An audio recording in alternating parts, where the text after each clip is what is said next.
Hello again, everyone, and welcome to another edition of the Inside Lowell Daily Pulse, the Wednesday, March 26th edition of the Daily Pulse. I'm your host, Teddy Panos, coming to you from the WellPoint Studios here in beautiful, historic downtown Lowell, and I'm pleased this morning to be joined by the former mayor of the city of Lowell. Are you saying I'm historic too? Well, you know, a lot of Lowell's history is tied to you. I didn't mean it that way. I sort of stepped into that one. Good morning, Teddy. Good morning to former Lowell Mayor, former Lowell City Councilor, Bill Samaras, who is a regular contributor now. You're going to be here pretty much every Wednesday. Unless you have an appointment. So we're excited to have you. Unless you get a little tired and open a window. Push me out. We're happy to have you here because, of course, Wednesday is the morning after the Lowell City Council meets. And boy, was that an informative meeting last night? Did something happen last night? Well, we're starting to hear some things, and I don't know if we inadvertently or advertently heard some information that I may or may not still be classified, but we've got a lot to unravel. And in my early morning reporting this morning, I've also received a little bit more information that might help explain what went down last night. But we'll get right to the conversation with former Mayor Samaras. Let me first thank our Daily Pulse sponsors, Ray Booten. He is a licensed realtor in Massachusetts and New Hampshire, certified appraiser in both of those states as well. So if you're looking to buy or sell a home, a business, or a commercial property, Ray Booten is your man. Find him online, realestaterayBooten.com. Thank you as well to our friends at WellPoint. At WellPoint, your whole health is their whole point. They're the only health plan offering healthcare benefits exclusively to Massachusetts GIC members. And if you watched yesterday's Daily Pulse with City Councilor Rita Mercier, she basically told us on air she's unhappy with her plan and she's switching to WellPoint. So open enrollment comes up next Wednesday, a week from today, April 2nd. So if you are insured under the GIC, a state municipal employee or a county employee, and you're unhappy with your insurance carrier, find out why WellPoint is the leading provider of health insurance to folks here in Massachusetts insured under the GIC. We'll get a bunch of other sponsors that we'll thank as well, but we'll get to them in a few minutes because we got to get right to what happened last night. We got some documents revealed on Friday on the City Council agenda, and then last night they were discussed on the City Council floor regarding the divorce agreement between the city and Salapoli Companies. That had been an executive session. I think Rita told me yesterday, Councilor Mercier, I apologize, there were 6 different executive sessions regarding just the separation agreement, let alone the executive sessions from back when you were on the council to make this deal. But we also now know what's coming. We know that Cabot & Forbes, a well-known, well-respected developer, is coming in. And they are going to build apparently exactly what Salapoli said he wanted to build when he kind of reneged on his 13-story office tower idea. We're going to talk about that as well. That's a loss. I mean, that was going to be a keystone. Tremendous loss. In the city. I am so disappointed in that. It would have set a different type of atmosphere. It created a different type of atmosphere, simply. Yep. And now that is apparently gone. The city did approve the deal. They also approved by a 9-2 vote the subsequent TIF and TIE, tax increment financing, tax increment, something that allows 270 housing units, 10,000 square feet of commercial space, 10 new jobs created, which I assume is first floor commercial and the rest up above housing. I'll tell you, I think that first floor commercial is going to be something that's going to be very important down the road because at some point, Lowell needs an anchor. Before in the old days, it was, can you bring a Macy's into a shopping center? Or something. Those days are gone. But I look at an anchor and I say, do you get a Legal Seafood, a Capital Grill, something that has a real name to it that comes into the city, into that area. That gets people to look. Yeah, and there's so many directions we can go with this. oh, we're going to all of them. We got a lot to cover today. I put this picture up yesterday with Councilor Mercier, and actually I think I put it up Monday as well. It's a development that CCF, Cabot and Forbes has done. I'm told by a listener, it's in Quincy, and I did and as you can see at the bottom there, the little grayish area that looks like first floor commercial, and then there's 5 floors up above. Lowell is only going to get 4 floors up above. I think you're going to see a building like this in the Hamilton Canal district now. But I am told that what Salapoli was proposing, he didn't, and he said it himself, he goes, he didn't want to guarantee any commercial in there. He said, if you really want to force me to, I will, but I don't think you can support any kind of commercial development down there. The new LDA mandates it, right? Can I sort of jump into that? Please do. It's like, what he was saying is, I don't want to do it. It's easier. It's easier to create the housing. We need housing. It's going to sell. You establish commercial space. I'm going to have to work for that. That's exactly what he said. And I got a hunch he without saying, was saying, you know what? I no longer want a part of this. Yeah. I built the garage. I'm happy. Buy me out, or I'll find somebody to buy me out, which is exactly what happened. You've talked to Sal before. You were part of the negotiations with prior councils that gave him those parcels, 1 through 5. Did at any point he express a fear of heights? I'm afraid of heights. Did he express a fear of heights? No. Because he seems to be able, both at Thorndike Factory Outlet and the Hamilton Canal District, he seems to be able to build the low-level stuff, but then the proposed towers that he promised on both, he doesn't seem to build. This is the second time he's reneged on a tower, so maybe he's just afraid of heights. But they did something. Look what they did in Haverhill. Oh, you don't. Yeah, don't get me going on that one either. Okay, so it is what it is. But the issue is, what the council has to look at what is best in the sense for the city. That's it. Mm-hmm. And so I think last night they did what they felt truly is best for the city at this point. I ask you this a lot. If you were still serving on that council, knowing what you know, would you have voted to let him sell to somebody else I'll tell you, just get rid of him? In executive session, I wouldn't have been kind, especially when he was starting to renege. I think I would have shown my disdain for that. Mm-hmm. But at the end, knowing what I do know now at this particular point, as much as I will say would have hated to vote for it, I think I would have supported it. The discussion because for the betterment of the city. So the discussion got a little heated last night. Yes. The 2 no votes, which I had been told were also no votes on this deal in executive committee, Councilors 𝐤𝐥𝐥 and Councilor Robinson, were no votes last night on the TIF and tie agreements and the transfer. They explained, look, we know you have to give these. We just think the city should hold off, sit back and let spillover from Link, which was leaked last night, and perhaps Frontrunner City stuff, fill this property in.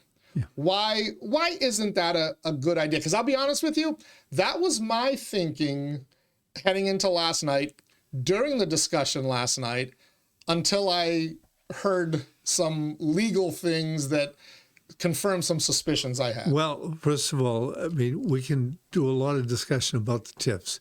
People really don't understand TIFs and why they are so important today and why developers get these, we'll say, seem to be very large TIFs. I mean, it's to bring them into Lowell versus Boston. These are things that you have to do because to be able to build in Lowell and get almost Boston prices, you need a break. Correct. And as background to back up what you're saying, you see my little UMass Lowell up here. Thank you to the River Hawks for this. Keeps my water nice and cold. Yours is getting warm over there, but mine is nice and chilly. I could drop that into a volcano and it'll still be cold. But even the Link project, that highly touted $800 million development, 600 million of which is private investment. In order to lure that investment, the city is going to have to give TIF agreements to those companies. So that absolutely, this whole thing about the taxpayer is going to have to pick up the slack for this and whatnot. It's the modern reality. I think it's also important to point out that right now the city is getting zero from the Link land and zero from parcels 2 through 5. Correct. In terms of tax revenue, right? Because there's nothing there. That's right. So it's not really costing the citizens something. It's just going to be they're not going to get anything until 10 years down the line. The city manager is responsible for all of this, but in working with the city council, you have to work at what does the city need right now, but where is the city going to be down the road, and what's best for the city. Of course, the 13-story building, that would have been the ideal. The thing is, I think I would have enjoyed that fight, okay?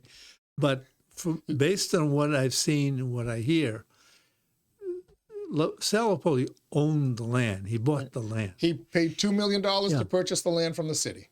It's a whole different scenario. When Trinity was here, and there was issues with Trinity and the city. Yes. There was some discussion that went on. Trinity was going to stay, but at a point they didn't own anything. They had no intention for the next 10 years of doing anything. So for good relationships, they sent a letter to City Manager Murphy, where, sorry, we have to leave, but we'd like to leave. City Manager said, I understand where you are. Everything left, and there was a good relationship between the two companies. That's an interesting This would have been a fight. This would have been a pit bull fight. It sure would. So that's an interesting point. That was unbeknownst to me before you came in and said it this morning. And so Trinity, while they were the master developer, they had all the parcels and they built what's now called 110 Canal. And they had a 10-year contract. They had a 10-year contract, but they never bought the land. No. Sal Lopoli did buy the land. So this whole idea of kick him out, I get it. I was in favor of kicking him out too. He reneged on the promise. You can't just kick him out like Trinity got kicked out. You had to buy him out. But Trinity didn't. I thought Trinity had owned the land. No, but there was Trinity wasn't kicked out. But at the time, they were able to work out a relationship, and Trinity said honestly, we had no intention of being able to do anything for the next 10 years because of other developments that we have. And the city manager said, well, my direction is such and such. It was a harmonious, we'll say, separation. Okay. This would not have been a harmonious separation. No. For all I can see. And to explain why to folks, and again, this is why now, while, again, I am really disappointed that we didn't forget the 13-story office tower. I get it. Post-COVID, nobody's building towers. They're leaving them. They're abandoning them. But could we have gotten what Haverhill got, an 8-story tower, a 7-story? Just make me happy. Give me a glass and steel building to make me happy. So I really am disappointed. But I understand it. I knew it was complicated by the fact that it took so long just to strike a deal to get Lopoli out of there. But I had it confirmed by 2 different sources this morning. And that is that the prior LDA, land disposition agreement that the city had signed to sell those parcels to Sal Lopoli put the city really behind the 8 ball. And to give specifics here, I was told, and this is a quote, the project schedule only had 3 milestones. And the only one they missed, they being the Lopoli companies, was the start of construction. We defaulted them, so now we know that the city basically said, all right, well, you defaulted on it, you're out. That's why they were trying to get rid of them. But all they have to do is stick a shovel in the ground or pull a permit. Correct. Because it just says start construction. Start construction was put in quotes. So the way the deal was done, so I'll sell up that, he'd have to make an investment to pull a construction permit. and then and stick a shovel in the ground. And then he could abandon it, I was told, till 2028. So 3 more years he would not have to do anything before he was in default yet again. If they don't default by then, if they're in default again in 2028, now you start litigation, which could be 3 to 5 years. Because again, you got to pay him back, right? Or you got to find another thing. And then you have to go find somebody to build you that tower to begin with. Yeah. So you're looking at, I don't know, a decade? Another one. So another decade, which some councils expressed last night in their frustration that it's not the perfect case, but it's time to build something and then move on to the next thing. Well, the question is, what have they agreed upon, and something? Okay, that's something that always concerned me because I've brought it up many times. When you look at City Hall, what do you look to on the left? What's on the left of City Hall? A gas station. If we recall, there used to be a 5-story office building there, a large one that burnt down many years ago. And there was a movement, I remember reading the papers, there was movements to bring in, no one came in. There was a recession, all of those things. And when a gas station came in, they went for it, they grabbed it, and they put a gas station. I mean, for something like that, I would have said, let the land lay, don't put anything there. But and I do believe there will come a day where we're going to look at that 5-story stick build and say, we should have just waited. I really do think you're going to see the kind of development that would have come. But again, do you want to wait 5 to 10 years and have a messy legal challenge to get there? But I think, the thing is, I'm just now basing some of my thoughts on when I was there, what was the feeling at the time, but I'm not really privy to all of the information that the present city councils have. I think they try to think everything out. The city manager certainly does a good job in providing them with the information that they need to think these things out. I mean, it's one thing to have the ability to think, I have a problem and I analyze it and I come to a conclusion. But somebody's got to give you the information. I believe the city manager does a good job providing them with information. So I think at this point, the city council looked at it and said, you know what? All I see right now is litigation, serious litigation for the next few years. That's not going to put the city in a good place. We've got a company that has a decent reputation, and they're going to come in.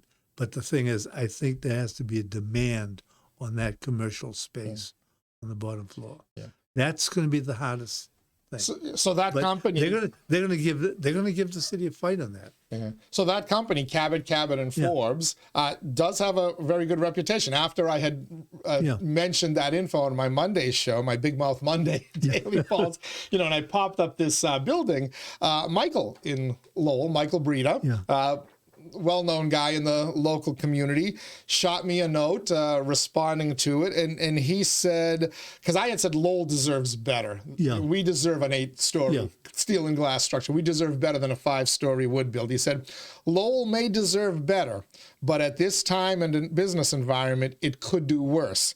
𝐃𝐚𝐬, and Forbes is a national real estate company in business for over 120 years. All respects to SL, Salopoli. CCF's financial pockets are much deeper than SL. The Alistair Deco building in your presentation, and that's this one right here, is in Quincy, opposite the Quincy Adams Red Line station.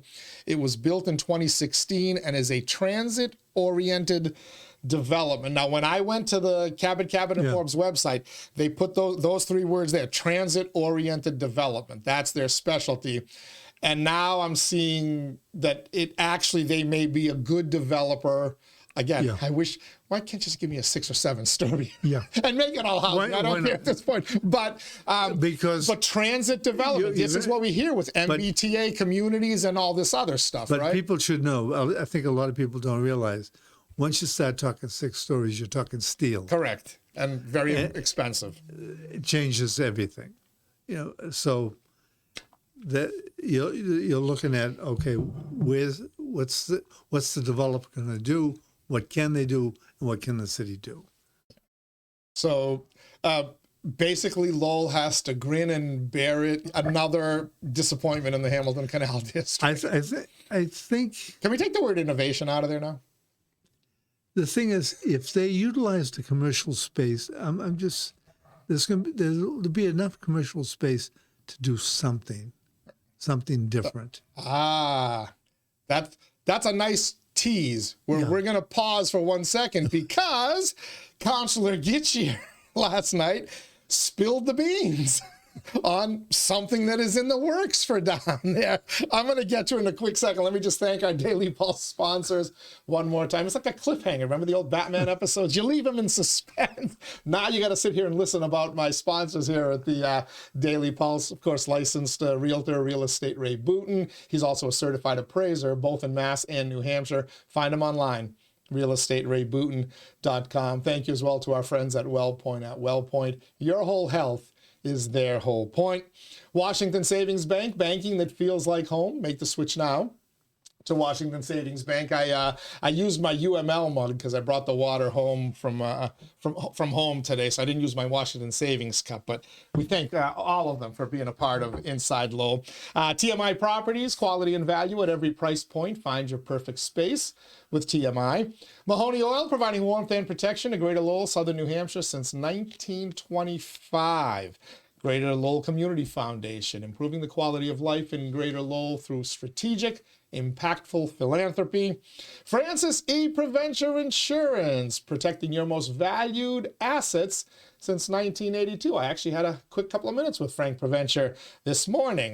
Very involved in our community, and we thank Frank. And last but certainly not least, the Massachusetts Pirates, who are bringing the action and excitement of arena football to the Mill City. Yesterday morning, our e-blast list, our subscribers, they got notification on how they could win 4 tickets to see the Pirates this Friday night at the Songus Center. A ton of entries already. You still have time if you're part of the e-blast list. If you're not eligible. So become part of the e-blast list and you'll be in on the next special offer. We continue our discussion with former Lowell Mayor City Councilor Bill Samaras. So you said there's still enough available land in Hamilton Canal for commercial development. And lo and behold, Councilor 𝐿𝐥𝐥 last night said something to the effect of, I'm going to paraphrase him here instead of quoting him, we all know Draper is coming. And Draper is the anchor tenant of the UMass Lowell Link development.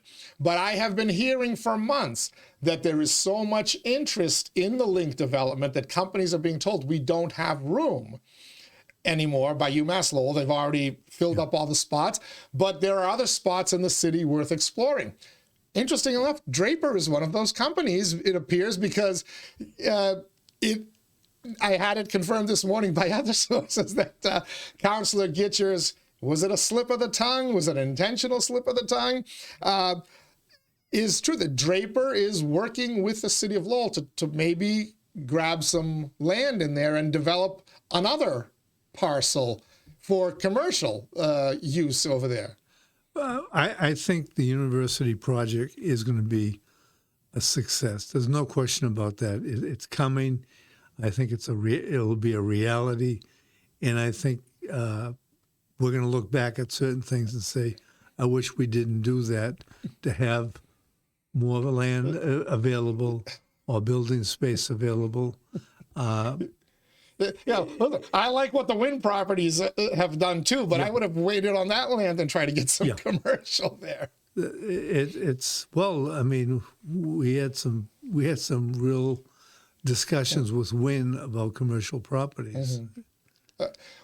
Why don't people want to do commercial properties in Lowell at this point? And I know that I do believe the climate will change, but I know from discussions, and you were on the city council when Eileen Donahue was city manager. She had told me that she was, before they made the deals with Lapoli, she was trying to get Cummings in there. Cummings is a well-known commercial property developer. If you leave Lowell and get your way to 128 North in Woburn, you will see a giant steel and glass building that takes the equivalent of like 5 city blocks. It's gorgeous, and that's what I and a lot of people envisioned for Hamilton Canal.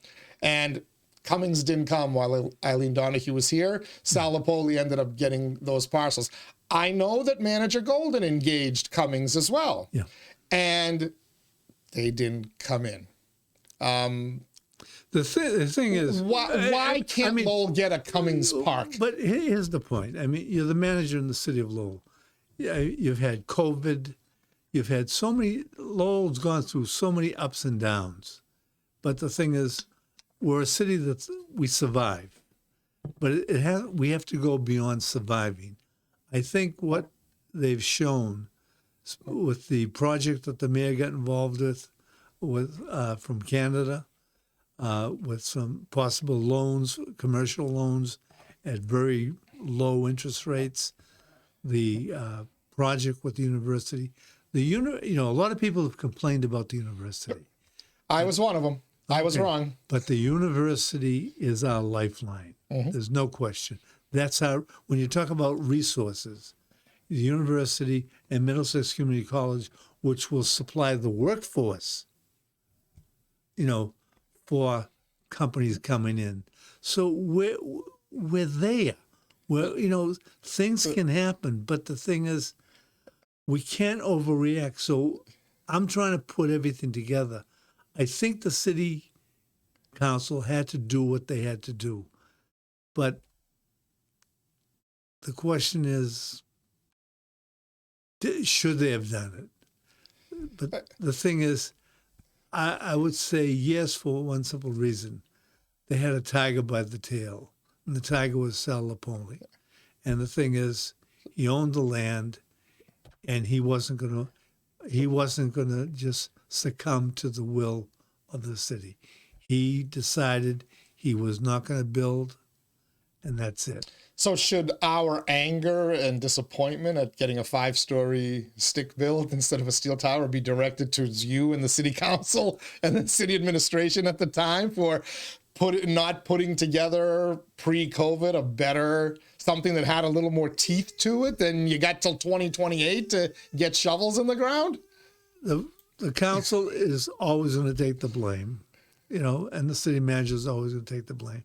But so you're taking the blame. Bill Samaras, there you go. But there's no. That's who to be mad at. There's no real blame here. The thing is, I think what you have is the city manager and the council had enough information in front of them to say, in the best interest of the city and the taxpayer, this is the direction we have to go. And I think that's why they made the decision. Do the residents of Lowell, do they have enough information to understand what happened here over the last 6 years? No. Okay, because we're trying to get bits and pieces, and it's been hard. Literally, I was able to kind of confirm some of the stuff from the previous LDA, even though it was online, but I can't read a legal document to really understand. Even the new LDA, I'm told it has more teeth. Yeah. It has more strict guidelines and timelines, and they do have to do the commercial space, which Sal Lopoli was going to be dragged kicking and screaming into, even if he did it. And again, I agree with you. I'm not so sure he wanted to do it. I thought he was trying to shoot his way out of the town by the way he was responding to the councilors that night. That said, I think it's incumbent upon city officials to tell people this information. Now the deal is done, right? Yeah. And he's going to sell to Cabot at some point or whatnot. So all this info should come out. And last night there was a motion by Councilor 𝐃𝐢𝐥𝐥 again to release the executive session minutes. And then they actually went into executive session to review those minutes and release them. Councilor 𝐃𝐢𝐥𝐥 was a bit upset that some information came out ahead of time. In last night's agenda packet. Did you look at the packet when it came out? It was the TIF agreements, the ties, and then there was something in there telling you they're going to sell to Cabot, and then something in there telling you the vote was 9-2 in executive session. Was that a violation of executive session to even put that stuff out there last night to be voted on, or does it have to be put out there to be voted on as a public document? I think that's something sort of in the middle. but there was no real violation. I didn't see it, but Councilor 𝐿𝐥𝐥 was perturbed about it. And he's usually pretty good about knowing these types of things when violations are done. Given his interpretation of when violations are done. Okay, because the thing is, I could give a different interpretation of the violation. There's no, I mean, you're not talking about exact, okay? You're talking many things about opinion. You're talking about getting a number of lawyers in the room and asking lawyers their opinion of what's the violation. If there's 5 lawyers, you'll get 5 opinions. Maybe 6. Maybe 6. So, Probably correct. So the issue is, you brought up the most important point. How does the city manager and the city council get this information out? Releasing it, but to what?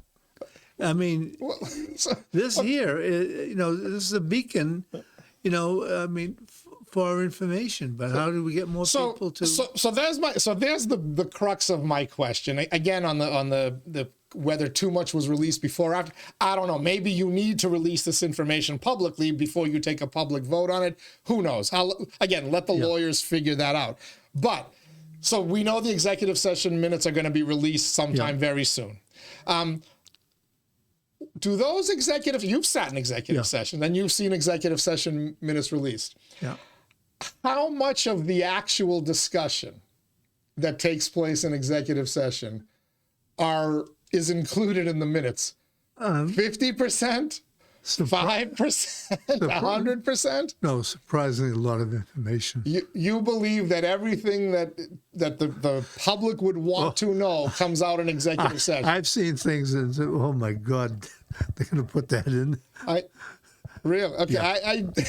No, seriously. I'm always left wanting more. No, you're wanting more, but would you it get make enough. sense? It's the 21st century. We have cameras now, just like we have cameras all throughout the studio here that can record things in audio. AI, which can transcribe it. Yeah. You don't even need a stenographer to sit there and take notes. Just put a recording out there, pick up all the audio. AI will transcribe every single word that's said. There's your executive session minutes. No need to question whether the information we're getting is complete or accurate. I remember a discussion we had on, some of us had on that. And the issue is, if you had the TV, and it was not AI, wasn't there, the television, the idea of releasing the videos, okay?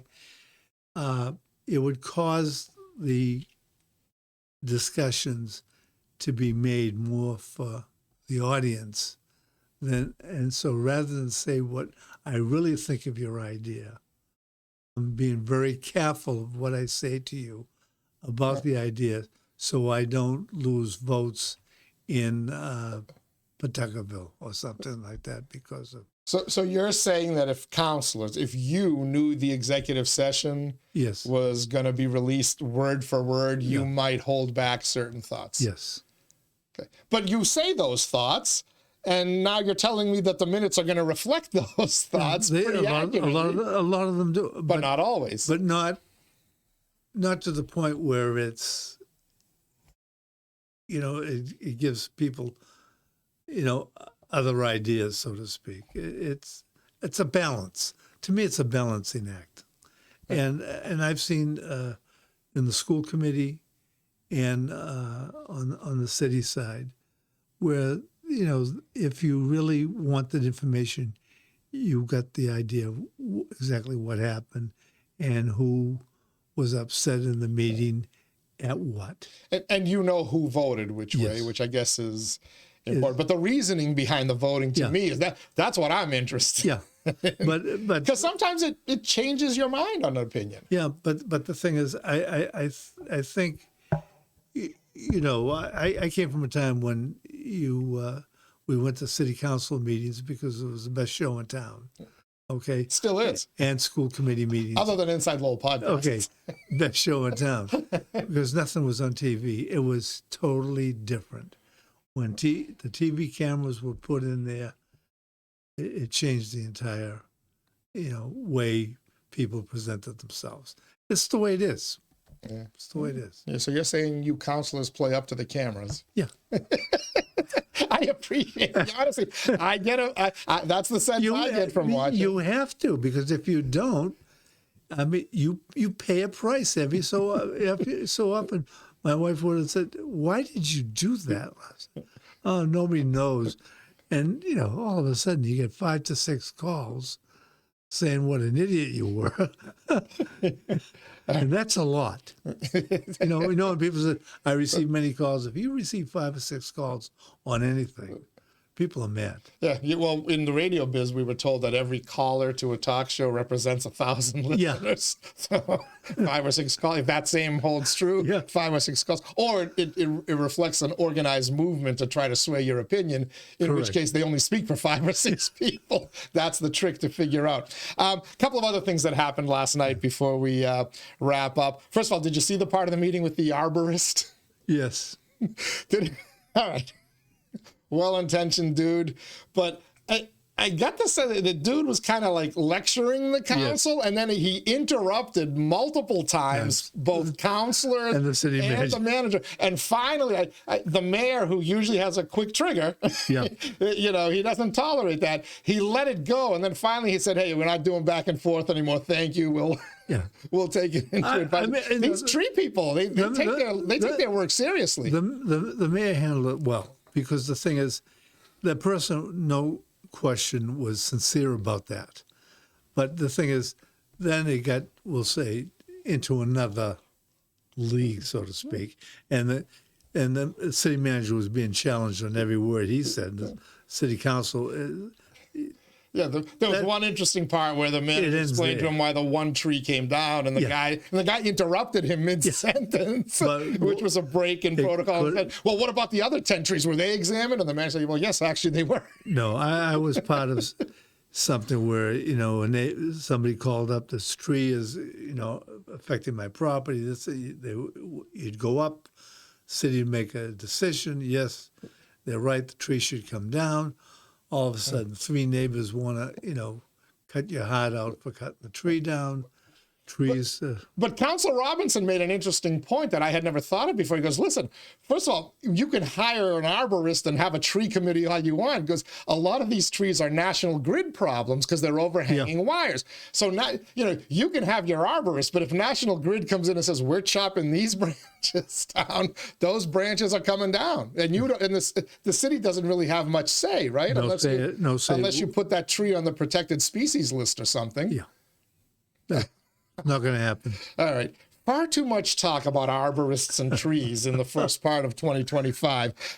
City wants to take another stab at panhandling, or at least Councilor Robinson made that motion. Let's see if we can write some kind of an ordinance about panhandling that will survive any type of legal challenge. You were on the council when your last effort got shot down because people filed suit, and the Supreme Court in a different municipality ruled, no, you can't do this. That's right. And then Lowell had to get rid of it. Between Councilor Robinson and Councilor 𝐿𝐥𝐥, and I apologize to the two, I can't remember which one said it, but I think Councilor 𝐿𝐥𝐥 actually spelled something out that said, well, you can have your freedom of speech, but you can't lie about a disability. You can't wear a military uniform if you were in the military, because a lot of these folks say, Army vet, please help me, whatever. What are the odds that holds up in the Supreme Court if you implement something like that and try to force them to be truthful? First of all, how do you prove that they're not disabled or whatever? It's almost impossible. By the way, addiction is a disability. Yeah, but the thing is, Councilor Robinson, this is a difficult situation. It's difficult to do, but the thing is, the council should work on this as much as they can with the city manager. At some point, we're going to come up with something that will help deal with this. I agree, and I appreciate Councilor Robinson for continuing to poke away at this. And yesterday, Councilor Mercier, sitting right in that chair, talked about, what about the can we tighten the loitering laws, use those to move them along. Because, we're going to ask people to adopt these islands, a motion by Councilor Paul 𝐷𝐸𝐺𝐸 a week ago. Yep. Wants people to adopt these islands at the Lord Overpass and other places and maintain them. You don't want people trampling all over them and leaving their garbage there. So maybe loitering laws are the way to go as opposed to panhandling. I mean, you'll find some of that panhandling in a Chelmsford or Westford. You might, okay? In Lowell, there's a lot of it. In any city, there's a lot of it. But the thing is, a city has to deal with it as best they can. Because if you want these companies to come in there, they want the quality of life in the city to be such where it'll encourage people to rent and work in the city. And so these are problems that really coincide with any type of development you want to have. So you've got to manage the housing problem. You've got to manage, the street problems. There's so much that we have to do here. All right. Before we let you go, I want to talk about elections. I want to get your thoughts because you also served on the council at a time when early voting was implemented and then mail-in voting. At last week's council meeting, there was a lot of discussion about it, and we've got the preliminary dates set. Looks like your neighborhood's going to have a preliminary, by the way. Yes. And you're not running though. You said that last time you were here. Okay. Because if we're going to have 4, we might as well have 5 candidates in the. All right, but it looks like there'll be at least one district having a preliminary, maybe more. But the rest of the election calendar is set based on that, and the first Tuesday that's not a Monday, or that comes after the first Monday in November. We got that. But there's a lot of stuff still to be decided regarding polling locations and mail-in voting. The mail-in ballot drop box. It was moved by then Elections Director Greg Pappas into the police station after a couple of attempts at vandalism in 2022 and 2023. And there's our national concerns. There are ballot drop boxes being burnt to crisps by idiots or people trying to affect the outcome of an election. I don't know what it is. But Councilor Noon put a motion forward that said that people feel nervous about voting in the police station lobby. Can we find a different location to put it? The elections director said, yeah, we'll search for locations. Yeah. If the council's going to have to approve that, right? Yeah. How do you weigh that security versus the whatever number of people it is that fear walking into a police station to vote? There are people new to the country and what have you that they've had issues in their own country, and there is a fear. I'm looking at maybe it's high school, but the thing is, I thought they had a slot at City Hall. So they had slots. They had them outside City Hall. But that's where they would dish. They did one inside though. I guess you could put one inside City Hall, but then you're at the mercy of the hours. Nobody can come drop it in after hours. Yeah, but the thing is, they've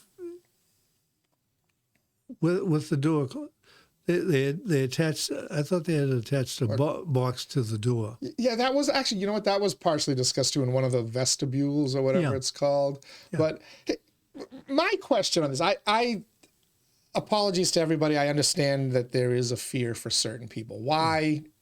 I don't know. I mean, I don't think that the Lowell police is treating people like the Venezuelan, Colombian, or Khmer Rouge police, but I understand there's a fear. But what you're dropping in that ballot box, wherever you're dropping it, at the police station, at City Hall, or whatever building, is a mail-in ballot. Yeah. You request it through the mail.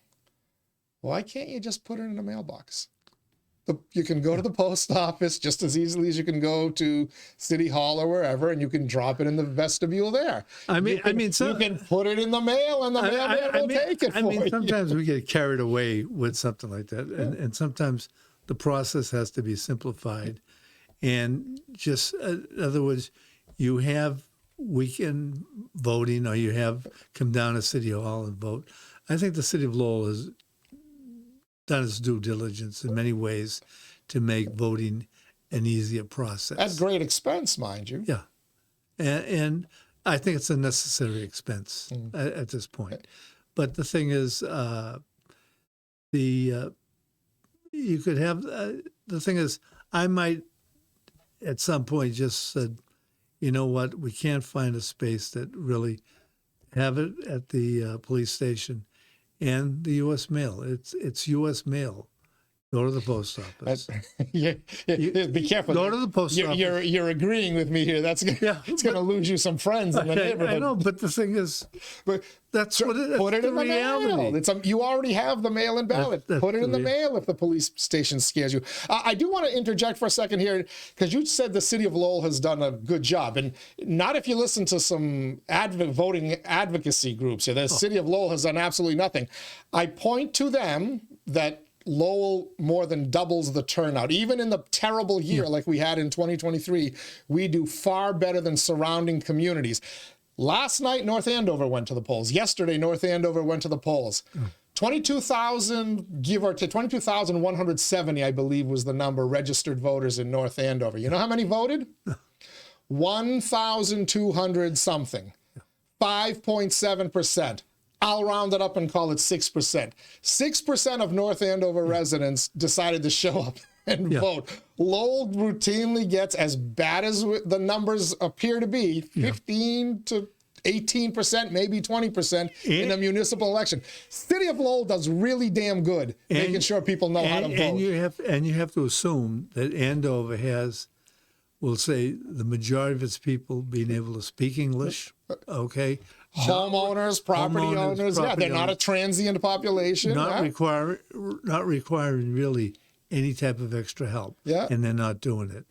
And yet the people, I think, in a city appreciate the effort that we make. Not all of them. There's advocacy groups out there whose job it is to get people to vote, and yet they're failing. They're criticizing the city because they're failing at getting people to vote. The thing is, I got to the point myself that a lot of us, if you run for office, you do the best that you can.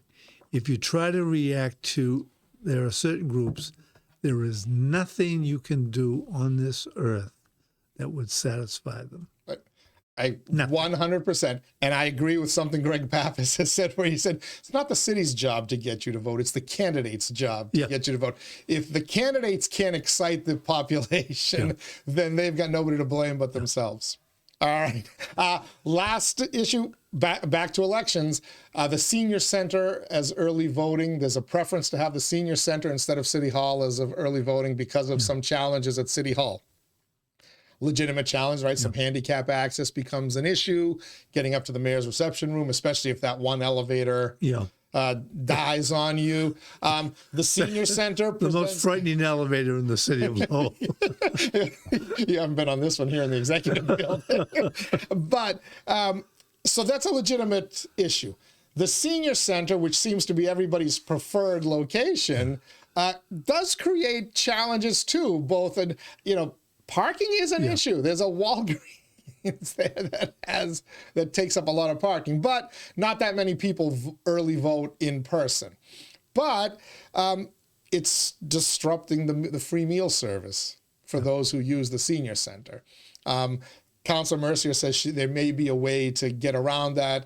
Will Rosenberry, the elections director, is looking at ways to see if he can make it happen. But we know that in the past, the people who do this free meals program and run the senior center said, this is a real disruption. Can we not have early voting? And the free meals are important to some people. I mean, at this point, again, there's no easy answer. There really isn't. Yeah. It's easy for other towns, though. It seems to be real easy in Chelmsford. Early voting is at Town Hall in Chelmsford. It's right next to the police station. Yeah. No, I'm sorry, it's next to the fire station. I apologize. Yeah. But is this whole voting thing, and actually, is this a legitimate worry, or is this just an answer in search of a problem that doesn't exist? Problems do exist, but the thing is, there are people who want to make it more than a problem. They want to make it a strong political issue that they can use it as a hammer. to do something. What, I don't know. That's okay, as long as everybody else is aware that they're advocacy groups and not necessarily interested in what's best for everybody. But the thing is, we're not a type of southern state area or city or township that is unique, very unique in what they do or don't do. Lowell has had a good reputation, a good history. And depending on traffic, you live 5 to 10 minutes from a polling location. It's not that bad. Is it perfect? No. It's just that it's sometimes common sense isn't used. Now, I'm going to hold you to what you just said when Councilor Noon is in here next week, telling us why he believes it should be moved, the mail drop box. But former Lowell Mayor Bill Samaras, always great to have you here and offering your insight. You'll be back next week, right? All right. To face Councilor Noon, okay. I may come in after he leaves. Nope, you're stuck. You're coming in here with he was so excited when I asked him if he was available. He responded within like 2 minutes. I said, would you like to join former Mayor Samaras and I for a daily pulp? And he responded right away. So I'm not sure he would have responded that way if I hadn't put your name in there. But it's always good to talk to Councilor Noon. And look, he could shed some insight into how many people have told him that's an issue, which may, the ballot drop box location, which may make me reconsider. I think Councilor Noon will have it resolved before the meeting. Okay. Sounds good. Before we come together. All right. Thank you to former Mayor Bill Samaras, and thank all of you for joining us as well here on the March 26th edition of the Daily Pulse. Tomorrow, we're trying to get Lowell City Manager Tom Golden in here early enough in the morning to be able to record that, because he may be at liberty now to give us even more, not so much about how everything went down with the divorce with Salapoli, but more importantly about what's coming in the future. What is this Draper thing about? Is it real? Is it a hope? Is it a Hail Mary, or is it a done deal? Nothing in Lowell's a done deal, but we're hoping to get Manager Golden tomorrow. If not, we'll get somebody else in here. Friday, Leslie Boder will join us. Next week, had to do a little change of pace on Monday. The Save Smith Baker folks had a scheduling conflict pop up at the last minute, so we're going to get them in here in a future date. We'll replace them with Joe Reddy, talk about the town of Chelmsford election, which is next Tuesday, April Fool's Day. No joke. Go vote in Chelmsford April 1st. Let's see if they can get above 4 or 5% turnout. See if they can match Lowell. We'll also on Tuesday talk to some of our local author friends. As we mentioned, Councilor Noon will be here with former Mayor Samaras on Wednesday. Lots more excitement coming up here every day. The Daily Pulse. It drops at noon, keeping its eye on the pulse, keeping its finger on the pulse of Lowell and the world around it. Till next time, everybody stay safe, and we'll catch you on the other side.